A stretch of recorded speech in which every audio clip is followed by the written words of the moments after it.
Hello, everyone, and welcome. My name is Russ Frushtick, and today I am joined by Lee Ross, who is the Associate Project Director of Zombies at Infinity Ward for Call of Duty. Thank you so much for having me.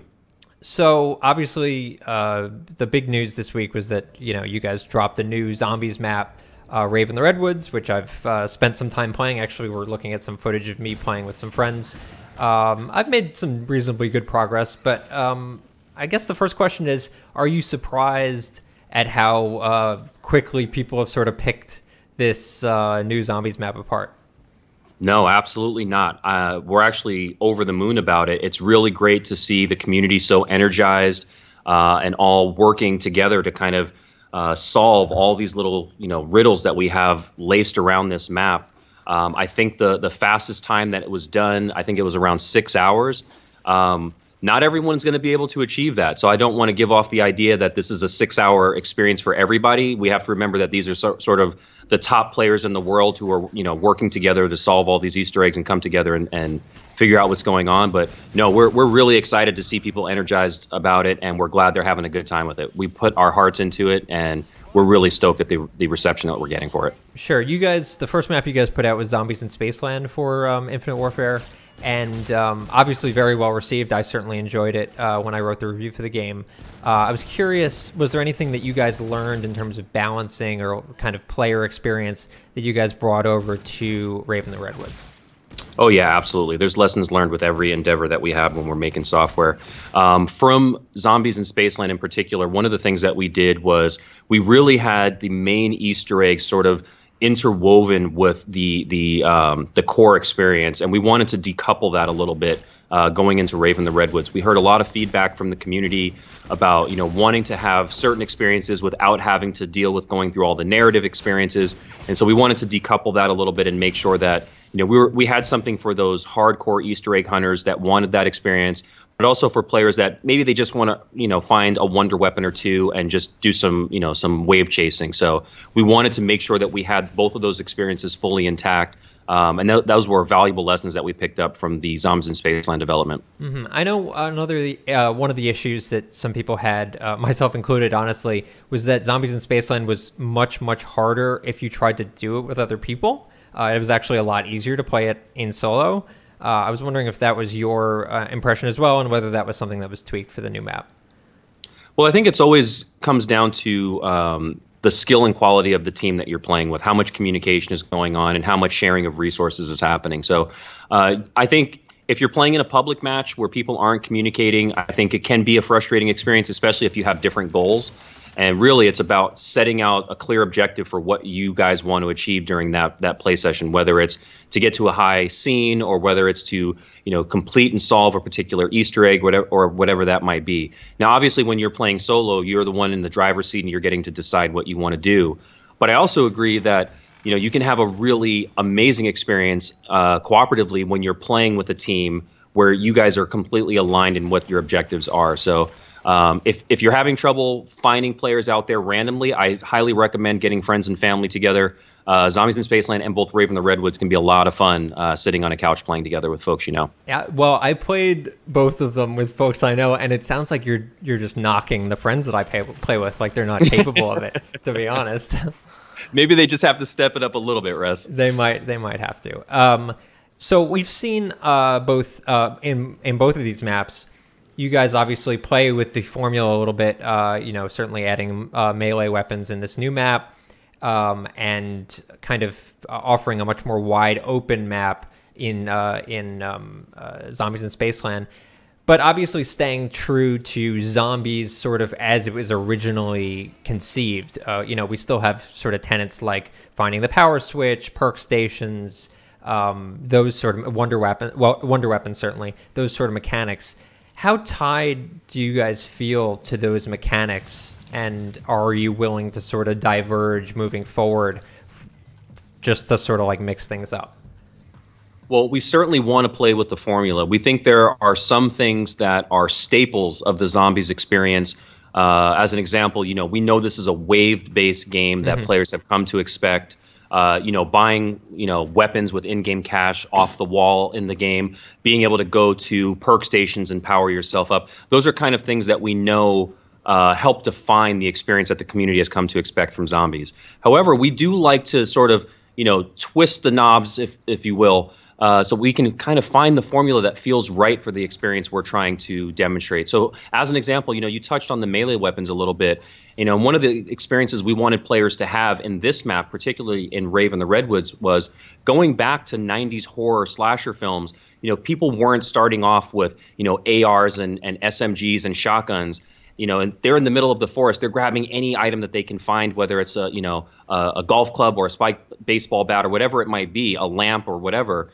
We wanted that experience to be true to what people might remember from that time period. In addition, it also mixes up the gameplay. When you're fighting in a melee style, it's causing you to be more upfront and confrontational with the zombies, where you have to get in close with them. Whereas in Zombies in Spaceland, you had a pistol, you could keep your distance and kind of feel safe. And you also talked about those lanes being much wider and much more open in Zombies in Spaceland. We want that claustrophobic feeling. We wanted that intensity to get punched up a little bit. So we thought that, messing with the way that we spawn players into the world, where they're scrambling for a weapon right away, and then dealing with melee weapons as opposed to, pistols and shotguns, was a really nice way to, play with the formula, but not alienate players that are used to the experience of picking up a gun and shooting zombies in the head. Sure. Infinite Warfare introduced this really cool mechanic of weapon variants that I really dig. It allows for a lot of variety. Obviously, in Zombies, you guys made the weapon variants have different perks that are more suited to Zombies gameplay, kill 75 zombies for a random perk or stuff like that, which is really great. I think it's a great touch. I do know, though, that people have been a little bit frustrated if they are solely Zombies players. They haven't really had access to a consistent salvage source. And I was wondering if that's something you guys are looking to sort of encourage people that only play Zombies to dig into this weapon crafting system. Yeah, we certainly encourage players to, go back and forth between modes, whether they want to play MP or Zombies. It's a difficult balance for us to strike, because it really depends on the type of player that we're talking about, whether it's someone who's a player who's a grinder, who's literally is just playing Zombies all day, all night, or if it's someone who kind of just peeks in and plays every once in a while. So it's a balance that we're always playing with, and it's certainly something that we're sensitive to, and we want to strike the right balance, whether it's in Rave and the Redwoods or in future endeavors. It's something that we have our ear to the ground to, and we're certainly paying attention. Something with regards to like finding other sources of salvage, not just exclusively in multiplayer, you mean? Exactly. In terms of the formula that you guys have followed for the first two maps, this decade-centric formula, is that the intention moving forward, that you guys are just going to sort of pick archetypes from an individual decade? That's an interesting question. Really, for us, it was about setting this this storyline where we have these characters that are cast into this film, this Zombies in Spaceland film, and ultimately make their jump into Rave and the Redwoods. And the beauty of this is it really opens a wide door of creativity. And I know you touched upon whether it's a specific decade or not, but who's to say that we, couldn't go somewhere that's just completely crazy and zany? I'm just going to make this up, and I'm sure the community is going to say that that's the next map they're going to make. But if we want to ride unicorns or fly around on dragons, or we want to done it. They've done dragons. Yeah, exactly. I mean, anything that we want to do, the movie storyline really allows us to be very creative. So where we go time-wise or location-wise is really, it's the sky's the limit for us, because we have this amazing amount of creativity, because they're films, and films can be pretty much anything. Sure. Can you speak to the casting? Obviously, we had a bit of stunt casting in this new map with Kevin Smith. And then certainly David Hasselhoff in the original, as well as the core group of actors.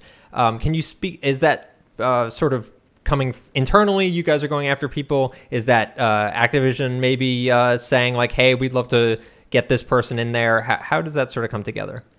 Well, absolutely. It's driven from the team here at Infinity Ward. So myself and project director Brian Bright, we tend to be the people that are looking for specific actors or actresses that we want to fill the roles. And definitely, like when we were thinking about who do we want to get for the 80s, it was an experience where the whole team was involved, and everyone made suggestions. And ultimately, it comes down to Brian and I to make that final call on who we should bring in. But we do it collectively as a group. And it's no different when we were selecting Kevin Smith. So it's something that I'm sure Activision pays attention to, but it's something that the team internally drives. Sure. Are there any weapons in the new map that you think unfairly get kind of crapped on by the community? If anything, I think people might be a little hesitant to use the melee weapons, and that's because the experience in Zombies in Spaceland with the axe that we introduced there, the axe could become very weak very fast. Yeah. So, maybe 5-6 waves into the game, all of a sudden the axe was 2 and 3 swipes to kill a zombie. Well, we've buffed the melee weapons this time around, so when you're running around with the machete or the golf club, the baseball bat or the axe, you can probably take them to around scene 9 or 10 now before you realize I either need to pack-a-punch these weapons or I need to start looking for alternative ways to defend myself. So I think people might be a little bit of have that little bit of hesitation because of that, but I highly encourage to jump in, use the melee weapons. They can actually take you pretty far in Rave in the Redwoods. But they don't seem to give you very many points. And that's actually a great point. That's actually the trade-off that we wanted to make. Now, it's really easy to just one-shot kill a zombie with these melee weapons, but in turn, you're also earning less cash. So we wanted to make there be a fair balance, because historically, melee kills would award you the most amount of cash. And so we didn't want to create these weapons that became something where people become cash junkies using these things all the time, because there are other weapons that we want to encourage them to use. There's obviously all the stuff that you can find in the magic wheel. There's obviously the wonder weapons that you can construct, and there's obviously other things that you can find depending on what Easter eggs you complete. Cool. So just to close it out, I opened up the field to questions from the Call of Duty Zombies subreddit, which I'm sure you're very familiar with. Oh, yeah. And the one recurring question that seemed to be very popular is that people aren't super happy with what they think was a Yeti hint. Ooh. And they want an actual Yeti hint from you. So I know the Yeti hint is something that the community is really hungry for. We have something really special hiding behind that. What I can say is patience, young grasshopper. That is my hint to everybody that's been asking for the Yeti Easter egg hint. We promise there's something really special hidden behind all of that. So everyone who's digging deep and trying to figure out what it is, patience. It will make its way to the headlines, I'm sure. Someone will dig it up and find it. Is patience young? Are we supposed to dig into the meaning of those exact words, patience, young grasshopper?